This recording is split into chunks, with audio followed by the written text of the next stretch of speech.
I wonder if you could make the case for an audience who perhaps their interaction with AI is Google, Gemini, and ChatGPT, about how this technology is going to evolve to the point where humanity is fundamentally at risk. So already we see the same set of models used to write code, write better code in many cases, and definitely do so much quicker, meaning the research in AI itself is accelerating thanks to AI. So many labs are now predicting they will have artificial researchers. Maybe they can run thousands of them at the same time. So if it previously took us a year or two to get a new model, now you can get a new model every month, every week, every day. And they become more capable and they can automate a lot of jobs. So that's an immediate concern for many. But the bigger concern is we don't know how to control those models.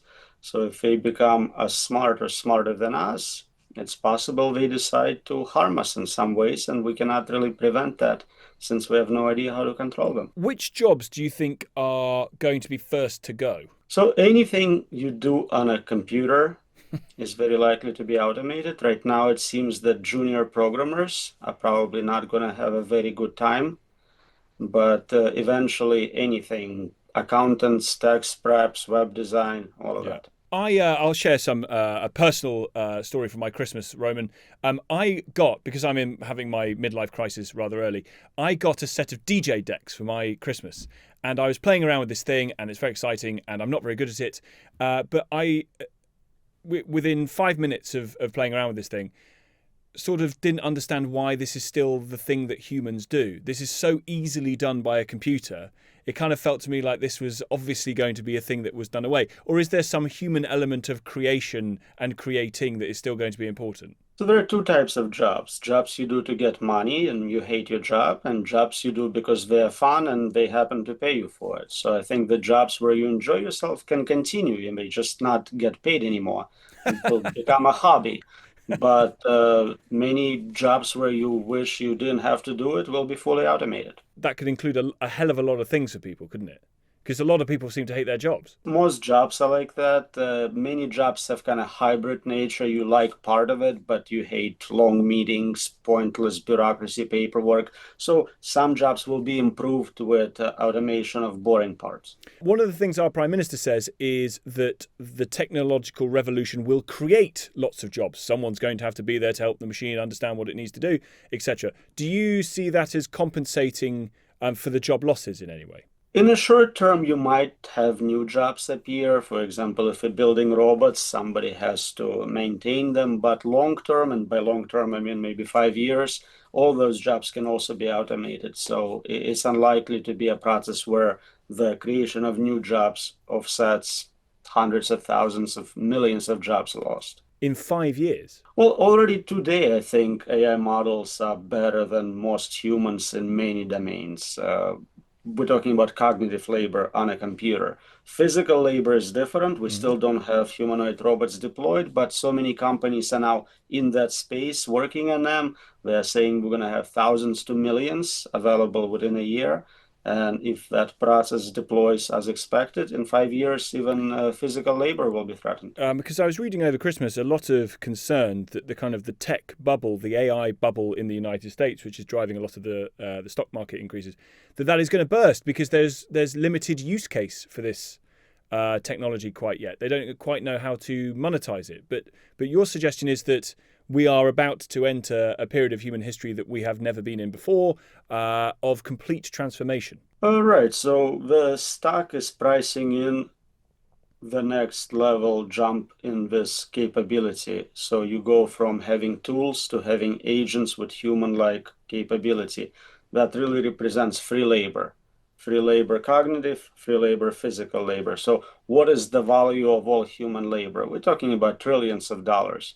So if a company valuation is 100 billion today, it's actually a small bet on having access to that free labor. So there is almost a down payment on what you say is coming. The reason why the stock price is so high in some of these companies. It is an attempt by those who have funds to get a part of that future windfall, because the biggest fear is missing out. If you are not part of it, If everything Yeah. you do can be automated, then you're really not going to benefit from this new economy. What percentage chance do you give this sort of 5 year time horizon of millions of jobs being lost? So there is a big difference between capability and actual deployment in technology. Very often we have capability to do something, but it's not deployed. So flying cars, you can buy one today on the internet, but we don't see flying cars. We saw it with video phones. They were invented in the 70s. Nobody had one until iPhone came out. So I think in 5 years we'll have capability to automate all cognitive labor and a lot of physical labor, but how much of it is actually deployed in economy depends on exactly what Hmm. people concentrate on. Right now, instead of deploying these capabilities and monetizing them, all the big labs are racing to the next level models. Uh, So a lot of it is not deployed yet. it might be out of your area of specialism, but I wonder then to what extent a universal basic income is going to be required if there are millions of people who haven't got any work to do. It seems like the only solution for governments to prevent revolutions, unrest. If you have high level unemployment, you need to make sure people are taken care of. How do the machines pay tax?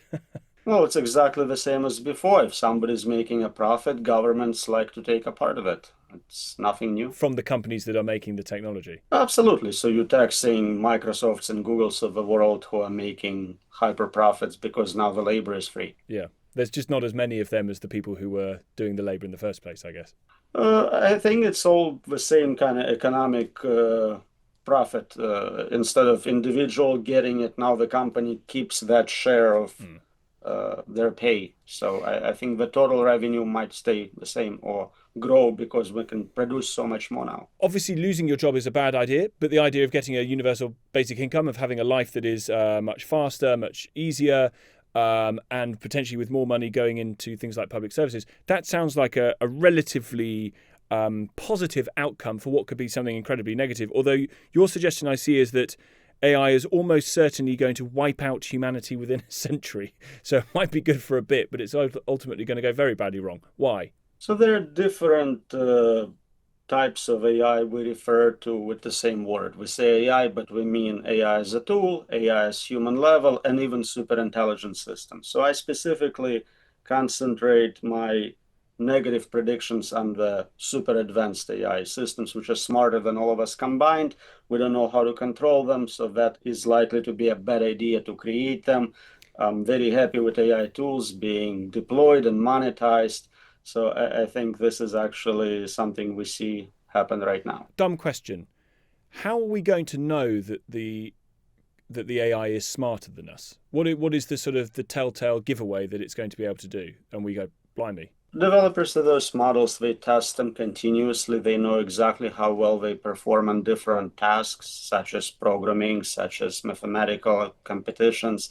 There are literally hundreds of different tests, and we know exactly what the current state of the art is in all those domains. And it's already obviously vastly out processing the collective hive mind of a human brain. Yeah, average person is pretty dumb, so it's not difficult to outperform them. I don't speak 100 languages. I don't No. play every musical instrument. So in so many ways they are superior, but there are still humans who are amazingly better than AI in Yes. many subdomains. But I guess in a way it's humanity that is directing what the AI does and doesn't know.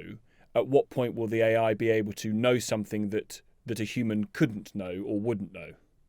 Well, we don't really filter what they are trained on. We're kind of giving them everything we have. All of internet is downloaded and used for training, and the models can engage in self-play, they can engage in simulation, even eventually physical experimentation to get new knowledge.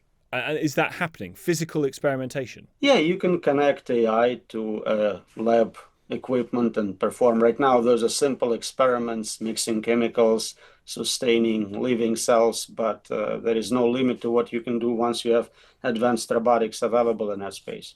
What's the in your mind is the sort of current outer edge of what you think this super AI is going to be able to do in the next 10 or 15 years? I'm not sure I fully understand. You want me to predict what a smarter system can do? Yeah, I want you to say, basically it's coming back to the question I asked about how we would know when the computer is smarter than us, that it does something. I mean, it can do it a lot quicker, it can do it at a greater level, but it's still the same human underpinning that is driving the machine. Yeah, so we see it in narrow domains. For example, protein folding problem is perfectly solved by AIs now, where no human can even attempt to solve it.